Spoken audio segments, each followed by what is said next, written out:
여러분, 주식 투자 정말 매력적이죠? 근데 막상 매수 버튼 누르려고 하면 심장이 콩닥거리고 머릿속은 복잡해지기 마련입니다.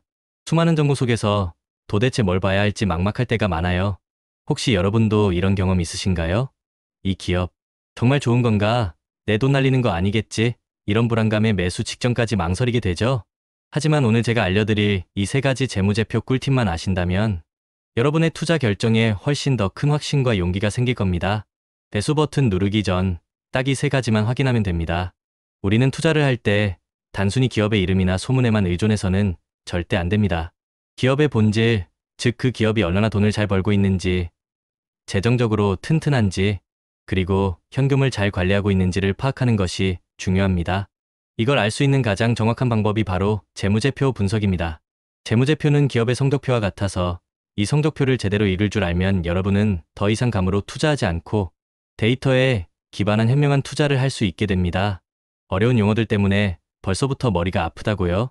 걱정 마세요. 오늘 저는 여러분이 가장 쉽게 이해하고 바로 적용할 수 있는 핵심만 쏙쏙 뽑아서 알려드릴게요. 자, 그럼 매수 버튼 누르기 전에 꼭 봐야 할 재무제표 딱 세 가지. 지금 바로 시작해볼까요?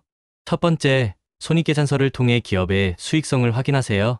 기업이 주식시장에서 주목받고 주가가 오르려면 결국 돈을 잘 벌어야 합니다. 그렇죠?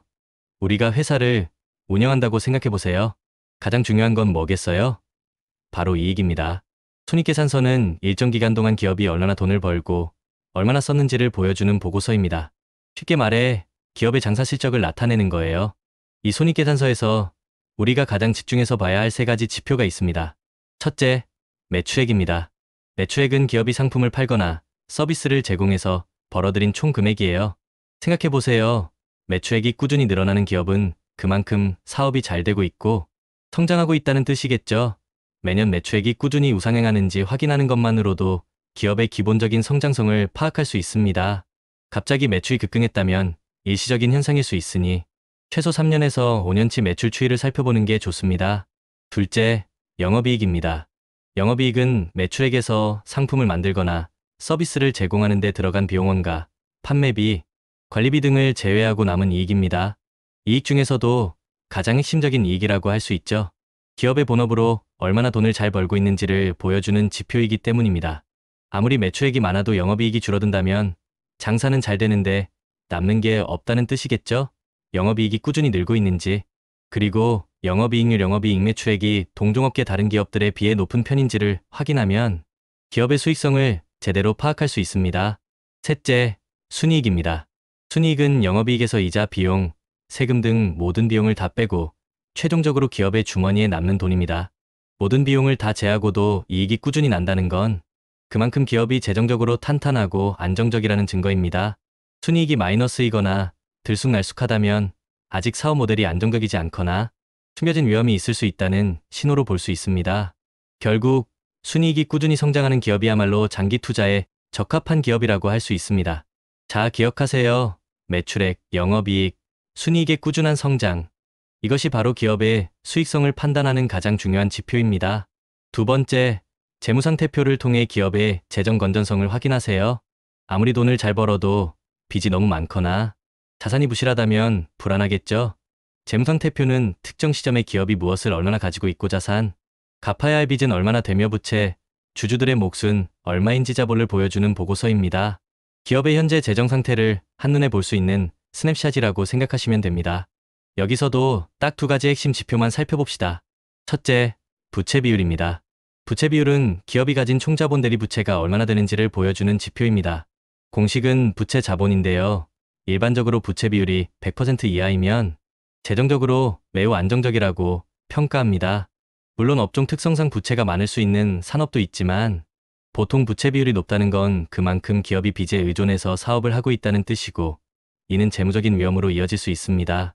우리가 은행에서 대출받을 때 신용도를 보듯이 기업도 부채 비율을 통해 재정적인 신뢰도를 엿볼 수 있습니다. 너무 높은 부채 비율은 피하는 게 상책입니다. 둘째, 유동비율입니다. 유동비율은 단기간에 현금으로 바꿀 수 있는 자산유동자산으로 1년 안에 갚아야 할 비주동부채를 얼마나 감당할 수 있는지를 나타내는 지표입니다. 공식은 유동자산 유동부채입니다. 유동비율이 높을수록 기업이 갑자기 돈이 필요할 때 빚을 갚을 여력이 충분하다는 뜻이 됩니다. 일반적으로 150% 이상이면 안정적이라고 보지만 200% 이상이면 아주 훌륭하다고 평가합니다. 유동자산이 유동부채보다 훨씬 많아야 기업이 단기적인 위기에도 흔들리지 않고 사업을 영위할 수 있겠죠? 당장 현금화하기 어려운 자산만 많고 갚아야 할 빚이 더 많다면 겉으로 보기에 좋아 보여도 위험할 수 있습니다. 그리고 한 가지 더, 자본이 꾸준히 늘어나는 기업을 눈여겨보세요. 자본은 결국 기업의 진짜 주인인 주주들의 몫인데 이 자본이 늘어난다는 것은 기업이 이익을 쌓아가고 있다는 뜻이며 그만큼 기업의 가치가 성장하고 있다는 증거입니다. 기업의 재정적인 갓바를 확인하는 거죠. 세 번째, 현금 흐름표를 통해 기업의 현금 관리 능력을 확인하세요. 재무제표의 꽃이라고도 불리는 현금 흐름표입니다. 왜 중요할까요? 기업이 아무리 이익을 많이 내더라도 실제로 주머니에 현금이 없다면 어떻게 될까요? 직원들 월급도 못 주고 투자도 못 하고 심지어 부도까지 날 수 있습니다. 이익은 숫자에 불과할 수 있지만 현금은 거짓말을 하지 않기 때문입니다. 현금 흐름표는 기업이 영업활동, 투자활동, 재무활동을 통해 현금을 어떻게 벌고 썼는지를 보여줍니다. 여기서 가장 중요한 건 바로 영업활동 현금 흐름입니다. 영업활동 현금 흐름은 기업의 본업으로 벌어들이는 현금을 말합니다. 영업활동 현금 흐름이 꾸준히 양수를 기록하고 크게 증가하고 있다면 그 기업은 사업을 통해 안정적으로 현금을 창출하고 있다는 뜻입니다. 마치 사람이 밥을 잘 먹고 소화를 잘 시켜서 에너지를 얻는 것과 같아요. 기업의 펀더멘털이 얼마나 탄탄한지를 보여주는 가장 중요한 지표라고 할 수 있습니다. 반대로 영업활동 현금 흐름이 지속적으로 마이너스라면 기업은 본업으로 현금을 벌지 못하고 있다는 신호입니다.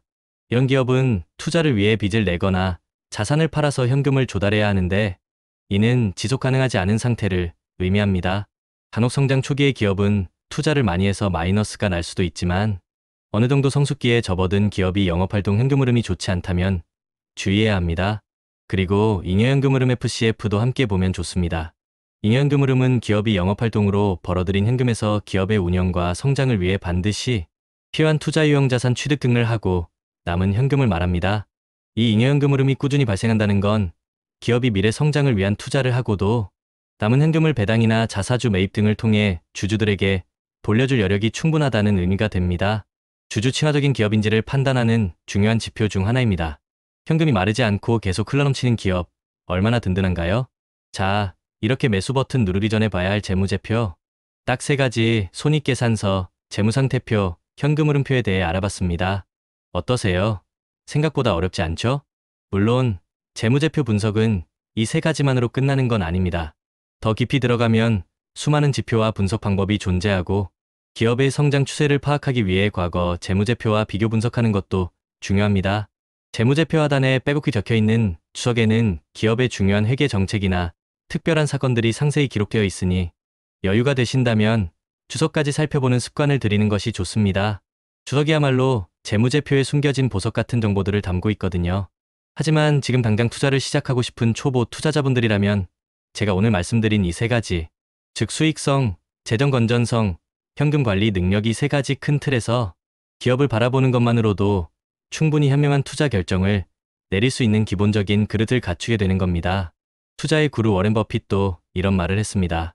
기업의 사업을 이해하고 기업의 가치를 평가하는데 필요한 기본적인 회계 지식이 없다면 주식 투자를 하지 마라.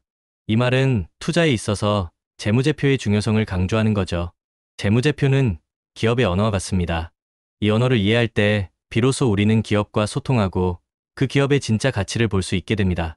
여러분, 투자에 성공하고 싶다면 남의 말만 듣고 따라가는 투자는 이제 그만두세요. 배수 버튼을 누르기 전에 단 5분만이라도 좋습니다. 오늘 배운 3가지 핵심 재무제표 키워드를 떠올리며 관심 기업의 재무 상태를 직접 확인해보세요. 작은 노력 하나하나가 쌓여 여러분의 투자 실력을 한 단계 더 성장시킬 겁니다. 투자는 마라톤과 같습니다. 꾸준히 기업을 분석하고 공부하는 루틴을 만드는 것이 중요해요. 배수 버튼을 누르는 순간은 수많은 고민과 분석의 결과여야 합니다. 이 영상이 여러분의 현명한 투자 여정의 작은 등불이 되었기를 바랍니다. 다음 영상에서는 더 유익하고 알찬 투자 꿀팁으로 찾아올게요. 구독과 좋아요, 알림 설정은 저에게 큰 힘이 됩니다. 여러분의 성공적인 투자를 응원합니다.